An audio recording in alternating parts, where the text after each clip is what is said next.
And welcome everyone, thank you very much for joining me today on my channel, on my latest episode on the YouTube.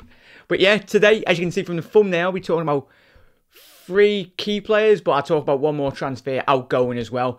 Got an update on Mohamed Salah at the minute, another update, that's the latest one, so I'll talk about that. Jordan Henderson's talked about his top 4 chances and what we can expect from next season. And Philippe Coutinho, he's talked about a bit on his future yet again.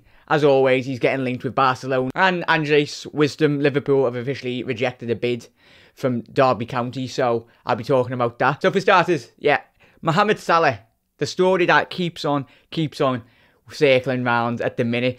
But reports today in Egypt and in England are suggesting that we've upped our bid to €40 million and 5 million on add-ons at the minute. So it's dependent on how much really that we want to give to Salah.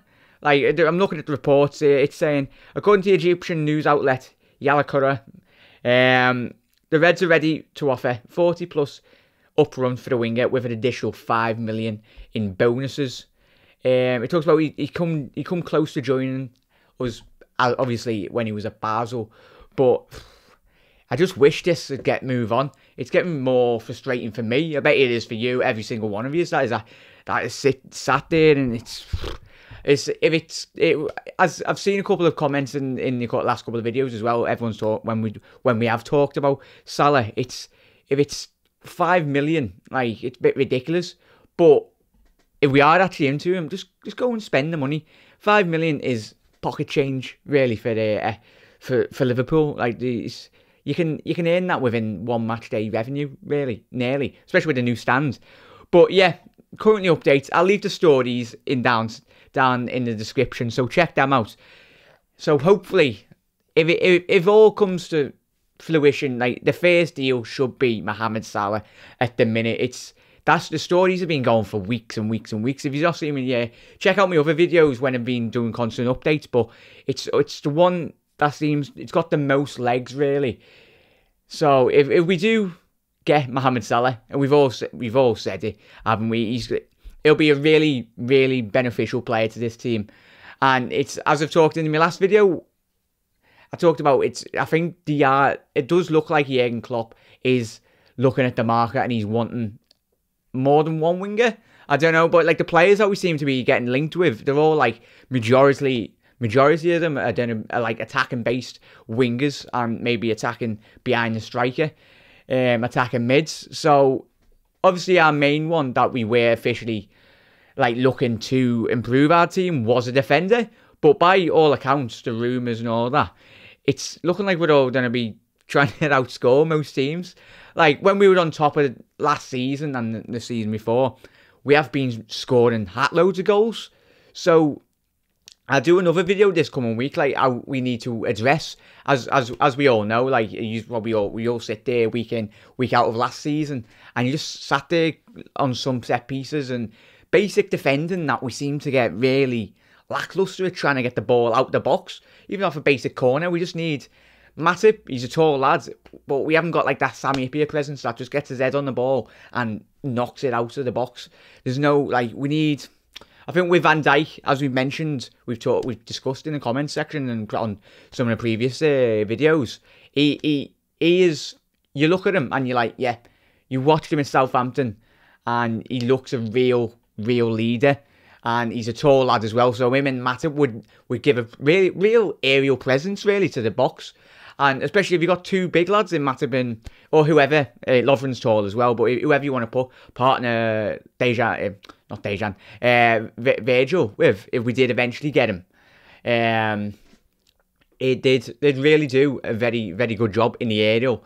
And both, as Matip, I'd play Matip and Virgil if we did get them, but both of them are very composed on the ball. They like to, with Klopp, I think I've seen Jamie Carragher do an interview this week. He talked about the attacking wingers in Liverpool, with obviously Kleiny, the way he bombs, with this Klopp's, the way he likes to play football. The 2 defenders are really left exposed at the back. So with it, given any more type of football, like say if you, for example, like Roy Hodgson football or Big Sam Allardyce football, just sit behind the ball, defend, park the bus. But with Liverpool, like we all see our wing backs push on, and they're predominantly like wingers or like right attacking mid or left attacking mid. But and you leave, that's where like the defensive mid drops in between the centre backs. We've all seen it in action, and like the two centre backs split. So the leaving the two centre backs have got to be top class, especially the way Jurgen plays his football. So those two, Virgil and Matip, would very much complement each other.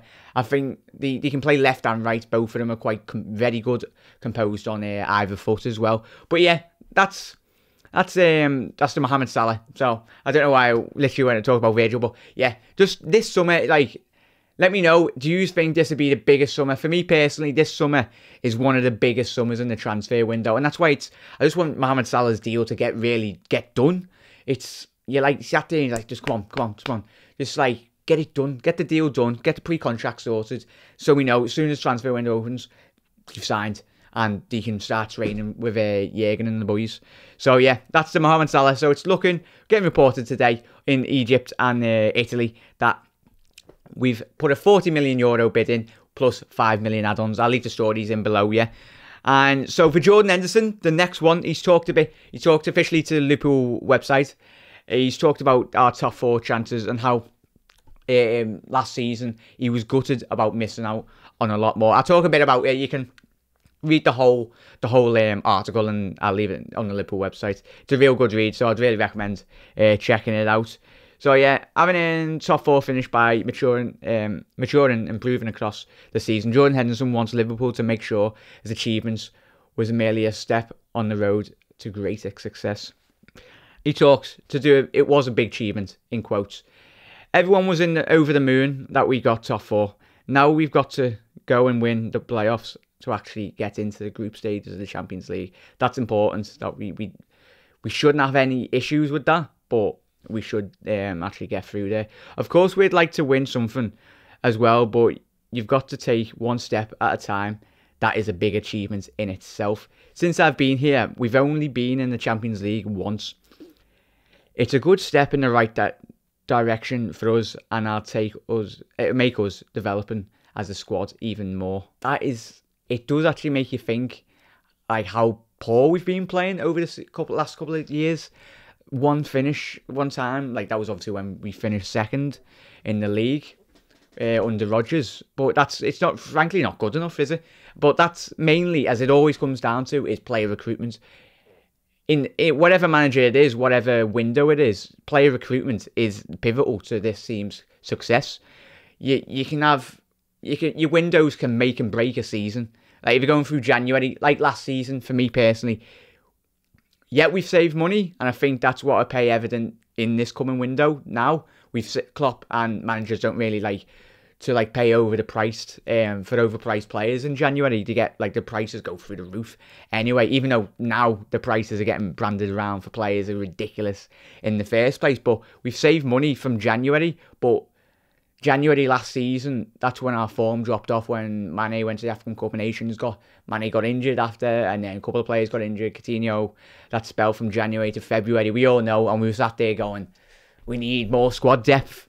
But this season, it will get improved. But Jordan, as we've missed him, speaking of injuries, he's our captain, but he was playing amazing. That's when we were going to top the January, and his injury knackered us completely. Let me know how you feel about Jordan Henderson. For me personally, we do really miss him. He come on, when we had Shelvey, I'm talking about years back, I had more hope for Shelvey than Jordan Henderson, which you might be like, what?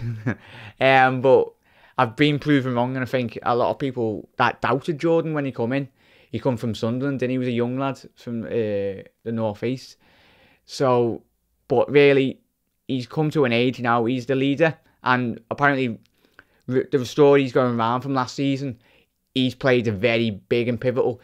Just because we don't see him on the pitch, he's obviously the club captain, and he's apparently been in the changing room every single game, every single training session. He's been bigging up the lads. So hats off to Jordan, yeah. So, yeah, just basically, I'll leave in, you can read the whole extent of the story down there, but he just talks about more in depth about last season and how this season can be a stepping stone, which it really can. If we finish from 4th to 3rd next season, that's an improvement. Ideally, we'd like to challenge for the title, but it'd be very hard when we're competing with the likes of Chelsea, City, and United. Financially, the money's there, it is, but these other 3 clubs have got ridiculous amounts compared to... I'm not saying we've not got money, but they can just spend it and then they can buy a pie or something at half time for 100 million. And then that's how they can get way around the financial fair play rules. Weirdly, I don't know if the rules that allow that, but that'd be mad if City started selling £100 million pies just to get round the dodgy financial fair play rules. But yeah, that's a very good interview, so check that out. Philippe Coutinho, he's been in international duty with Brazil. He's described speculation with him, his move to Barcelona, as complicated. Yeah, so he's currently on international duty with Brazil, and reports suggesting he could leave have persisted. It's like they've been going on forever, haven't they? It's like talking about this is complicated, he's quoted as saying, ahead of his game against Australia on Tuesday. I have a contract with my club and it's long. So my focus is the present and the national team. Yeah, so he was just saying his focus is all here at the present time. So he's not looking to move away or anything. But for me, Coutinho, we've got rid of Suarez a couple of seasons back. And he is for me personally, we've got a couple of good players, but for me, and probably you, let me know who's your key player, who's your key Liverpool player that we need to actually... He's on a long contract, so obviously, if he did eventually move anyway, as I've talked in a couple of other videos, it would take a lot of money to prize him out from Liverpool. But if we're wanting to compete and make an improvement in the Champions League, we need to keep our best players. We can't carry on being a selling club, sell. And we've got to have the ambition. And I think with Klopp, he's brought a lot of this confidence into the team and wanting them to give all of us fans belief that we can not overachieve, but we can improve ourselves, and we shouldn't be settling for 6th, 7th, 4th, 2nd or 3rd. Like we will come next season, and even the winning mentality that it breeds to the squad and the fans is amazing. But yeah, I'll leave the comments of the story in the that was reported in the Independent. No Philippe Coutinho. And the last one. And this with the wisdom, Liverpool rejected a £1 million offer. This is getting reported in the Liverpool Echo today. Looks like Liverpool are wanting to hold out for 2 million plus, which is a bit mad really, because he was on, where is it? He talked about the defender set to leave this summer. Yeah, Wisdom's most recent stint was at Austrian outfit Red Bull Salzburg. So that's where he's been last season. He done the double, he won the league and the cup. So he's 24 now. He was round, obviously we've all seen him when Rodgers really liked him. It was when him and Flanagan were in the team. Both of them, I think he's got to an age now, especially Wisdom. I think personally, let them go. He's a very good lad. He's 24 now. We've seen the size of Andre's Wisdom. He's a tank. He's a solid... When he was playing in the academy, he was playing more of a centre-back when he was coming through. But Rodgers, Morley put him out right back. But he's been around the club. If he was going to break into the first team, he would have at the minute. But by the looks of it, as it's getting quoted here in the Echo, 2 million plus, and he will be leaving officially Liverpool Football Club. So watch that out. Watch that space, really. But yeah, that's it today. But thank you very much, everyone, for liking and subscribing on my other video. I really do appreciate it. I hope you've enjoyed it. I've really enjoyed doing this episode, and I'll be talking about really the transfer window on my next one. How really important this coming season, as I've mentioned before, is really, it's one of the most important seasons of this Liverpool history, really, I feel. So yeah, I'll be bringing that out later today. But thank you very much, everyone. And hopefully you've enjoyed it. Yet again, all the stories and that are down below in the description. So check them out. Hopefully you've had a good day, wherever you are in the world. But thank you very much, everyone. And I'll speak to you very soon. Ta-ra.